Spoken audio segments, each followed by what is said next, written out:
19 février 1945. La bataille d'Iwo Jima, l'une des plus sanglantes de la Seconde Guerre mondiale dans le Pacifique, a commencé.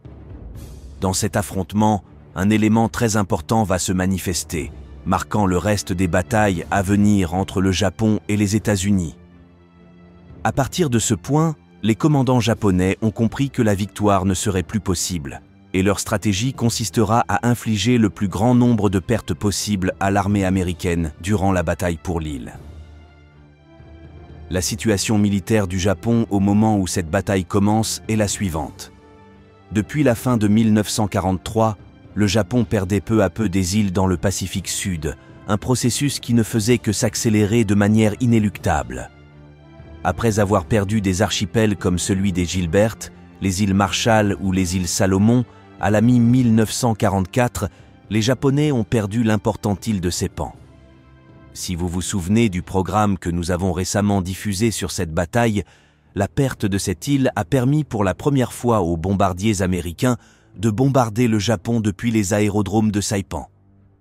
Ainsi, l'étape suivante vers le Japon passait par Iwo Jima, ce qui donnerait aux États-Unis le contrôle de la partie de l'océan Pacifique située au sud des îles japonaises.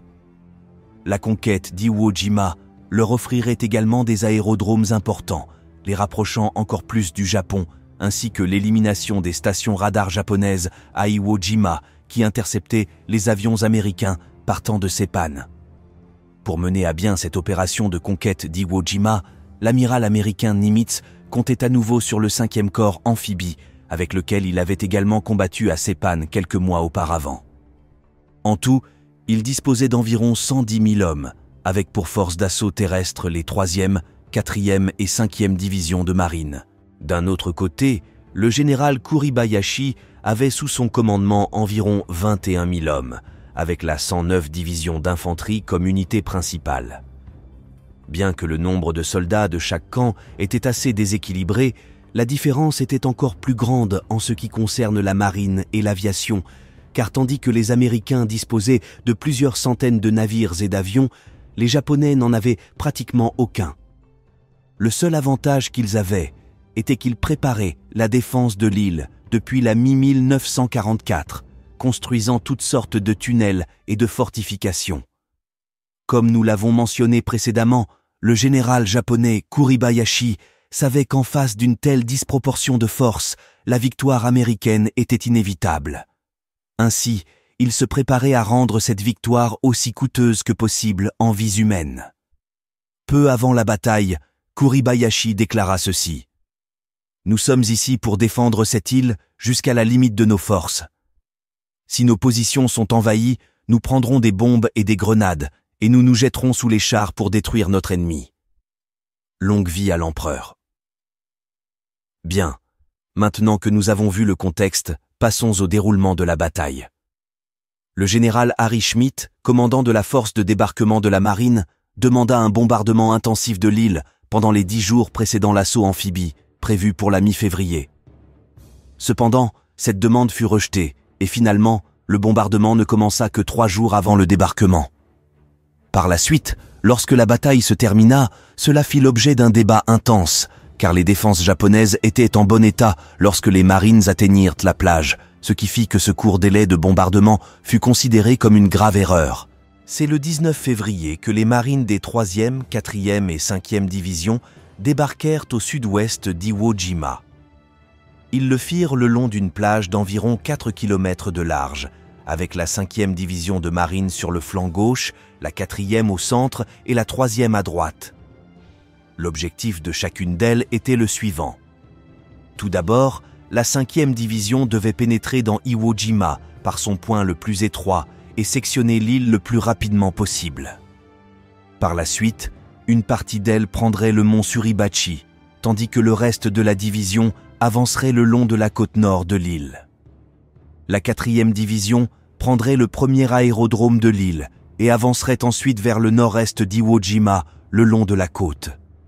Enfin, la 3e division de Marines se dirigerait vers le nord, dans la zone centrale de l'île, prenant les 2 autres aérodromes. La première vague sur la plage d'Iwo Jima a débarqué le 19 février à 9 h du matin. Selon le plan de Kuribayashi, les Japonais n'ont pas ouvert le feu jusqu'à ce que les soldats américains se soient enfoncés dans l'île. Ainsi, certains marines pensaient que le feu de l'artillerie navale et de l'aviation avait déjà fait le travail. Continuant l'opération et à la grande surprise des commandants américains, le débarquement des troupes et du matériel s'est poursuivi le plus rapidement possible. C'est peu après 10 h du matin que Kuribayashi a donné l'ordre d'ouvrir le feu et un véritable enfer s'est déchaîné sur Iwo Jima. À partir de ce moment et pendant plusieurs heures, un véritable bain de sang a eu lieu du côté américain. Privés du soutien de leur artillerie navale, car ils étaient au corps à corps avec les Japonais, les Marines ont dû se frayer un chemin par eux-mêmes, et en utilisant leurs charges explosives et leurs lance-flammes, ils ont pu commencer à surmonter cette première ligne défensive japonaise à 12 h du matin. Malgré le piège que les Japonais leur avaient tendu, à la fin de cette journée, l'île a pu être sectionnée en deux à son point le plus étroit, et la moitié du premier aérodrome était déjà tombée aux mains des Américains. La pire partie a été subie par les hommes qui ont débarqué sur le flanc droit de la plage, à savoir le 3e bataillon du 25 régiment d'infanterie, appartenant à la 4e division de Marines. En effet, pour se faire une idée, à la fin de ce premier jour, sur les 900 hommes que ce bataillon avait débarqué à Iwo Jima, 750 ont été mis hors de combat. Un des commandants américains a déclaré « Je ne sais pas qui c'est, mais le général japonais qui dirige cette défense est un sacré intelligent. » Une fois la nuit tombée, les Marines s'attendaient à la traditionnelle charge banzai japonaise et s'y étaient préparés. Cette stratégie avait été la norme pour les Japonais dans les batailles précédentes contre les forces terrestres ennemies dans le Pacifique, comme ils l'avaient fait pendant la bataille de Seppan ou sur toute autre île avant celle-ci. Lors de ces attaques, pour lesquelles les Marines étaient là préparés, la plupart des attaquants japonais étaient morts et la force japonaise avait été considérablement réduite. Cependant, le général Kuribayashi avait strictement interdit ces attaques banzai par les soldats d'infanterie japonais, car il les considérait inutiles. Son intention, à partir de maintenant, serait de résister sur chaque ligne défensive qu'il avait préparée, et pour cela, il avait besoin du plus grand nombre de soldats japonais sur chacune d'elles. Après 5 jours de combat, où les Marines attaquaient avec beaucoup de prudence et devaient progressivement neutraliser chaque position défensive japonaise, la situation était la suivante. Le mont Suribachi est tombé le 23 février, générant l'une des photographies les plus célèbres de la Seconde Guerre mondiale, qui serait ensuite imitée par les Soviétiques lors de la capture de Berlin. D'un autre côté, à l'intérieur d'Iwo Jima, le premier aérodrome et une partie du second étaient déjà tombés entre les mains des Américains, et les Japonais résistaient sur une vaste ligne défensive qui traversait toute l'île du Nord au sud. C'est ici que se sont déroulés les combats les plus durs de toute la bataille, où les Américains ont subi plus de 2000 pertes, entre morts et blessés, dans leur tentative de dépasser cette deuxième ligne défensive à l'intérieur d'Iwo Jima. En tout cas, à la fin du mois de février, les Américains avaient plus de 70 000 hommes sur l'île, tandis que les effectifs de leurs ennemis japonais ne cessèrent de diminuer, n'étant plus que 2000 soldats à cette date. Ils avaient cependant l'avantage de bonnes positions défensives sur un terrain rocheux, ce qui leur donnait un avantage significatif dans les combats suivants. De plus, une petite plaine au centre d'Iwo Jima, connue sous le nom de plateau Motoyama, a fait des affrontements de début mars un véritable bain de sang pour les Américains. À tel point que cet épisode a été surnommé la moulinette de Motoyama. Un élément important qui a causé de nombreuses pertes chez les Américains était la présence de tunnels souterrains sur toute l'île, permettant aux Japonais d'attaquer les Marines par derrière et de reprendre des positions qu'ils venaient de perdre. Au début de mars, la situation sur l'île était la suivante. Les Américains attaquaient une ligne défensive japonaise jusqu'à la dépasser. Ensuite, ils se heurtaient à une autre ligne qu'ils bombardaient avec tout ce qu'ils avaient avant de lancer l'assaut terrestre.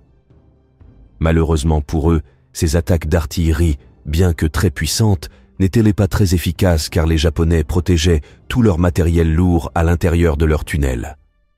Ensuite, lorsque l'attaque d'artillerie cessait, les Japonais reprenaient leur position et attendaient l'assaut ennemi. Cela a conduit à une série d'attaques nocturnes américaines, visant à surprendre les Japonais en les attaquant alors qu'ils avaient leur armement lourd caché.